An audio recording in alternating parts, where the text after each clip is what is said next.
How do you find the value of x in this equation? Now, for starters, people might think you can multiply 3 and 2 here. But if you do that, it is wrong. Okay, you can't multiply 3 and 2 because this 2 here is raised to the power something. Okay, so yeah, so what you have to do, the clue lies at this 2 to the power x. Okay, so what you have to do is to rewrite this in the form of 2 to the power of x, and you're going to get the reason why we are doing that. So you know 4 is the same as 2 squared, right? So we can now replace this 4 with 2 squared. Okay, so it becomes 2 squared raised to the power x plus 2 equals 3 into bracket 2 to the power of x. So if you have it this way, remember we want to write it so that we have 2 to the power x here, right? So you're going to apply the laws of indices, which is the power law, so that we can multiply 2 and x. So we're going to have 2 to the power of 2x plus 2 equal to 3 into bracket 2 to the power of x. So after you have it this way, remember you want to get it in this format, 2 to the power of x. So what we can do is rewrite this so that we have it as 2 to the power of x all squared. So it's just the same thing, okay? You know, x times 2 is going to give us 2x, so it's just the same thing. But now you can see we have 2 to the power of x, just like we have 2 to the power of x here. Great. So then plus 2 equals 3 into bracket 2 to the power of x.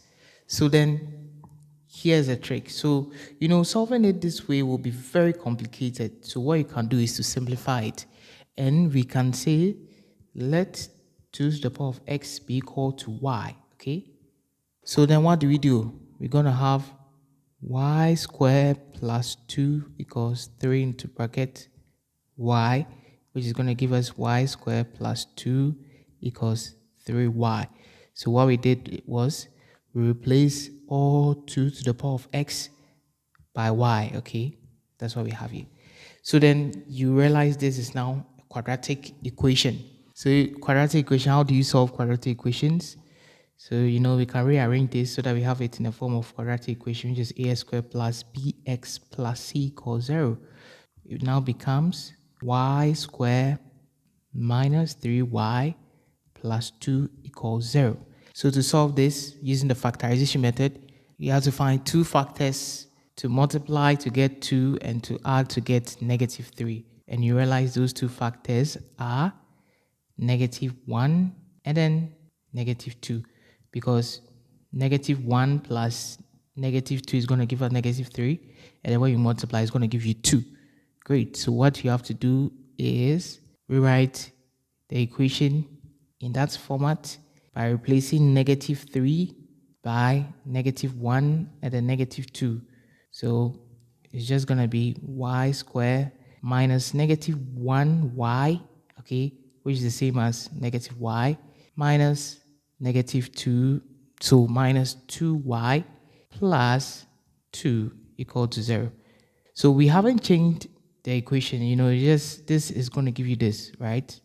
Good. So we can now factorize by having y into bracket y minus 1 and then minus 2 into bracket y minus 1 equal to 0. So this is now going to be y minus 1 and then y minus 2 equal to 0. So we can find the value for y by y minus 1 equal to 0 and y minus 2 equal to 0. So you realize the value for y here is equal to 1 and y equal to 2. But remember, y is what? 2 to the power of x. So we have to replace y with 2 to the power of x, which is 2 to the power of x equal to 1, because our goal is to find the value of x, right? And then 2 to the power of x equal to 2. So this becomes really, really simple. So you know this can be written as 2 to the power of x equal to 2 to the power of 0, because 2 to the power of 0 is what? 1. You see that? Because we want to get the bases to be the same so that we can equate the exponent. Great. So because the bases are the same, we can say x equal to 0. And this is the same as 2 to the power of x equal to 2 to the power of 1. So since the bases are the same, we can equate the exponent. So x will be equal to 1.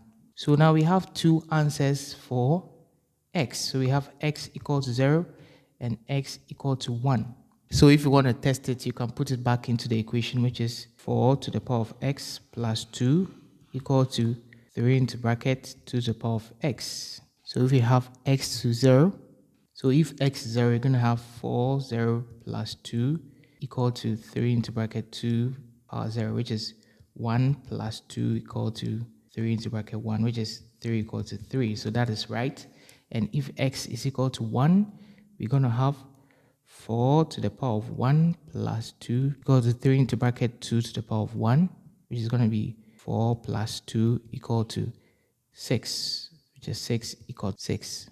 Great. So this is how you, I know it's a bit much, but anytime you have something like 4x plus 2 equal to 3 into bracket 2 to the power of x, what you do is try to simplify or rewrite this in the form of this, then you replace it with another variable to make things really simple for you. So when you enjoy questions like this, or when you enjoy solving problems like this, don't forget to leave me a like and follow me for more amazing content.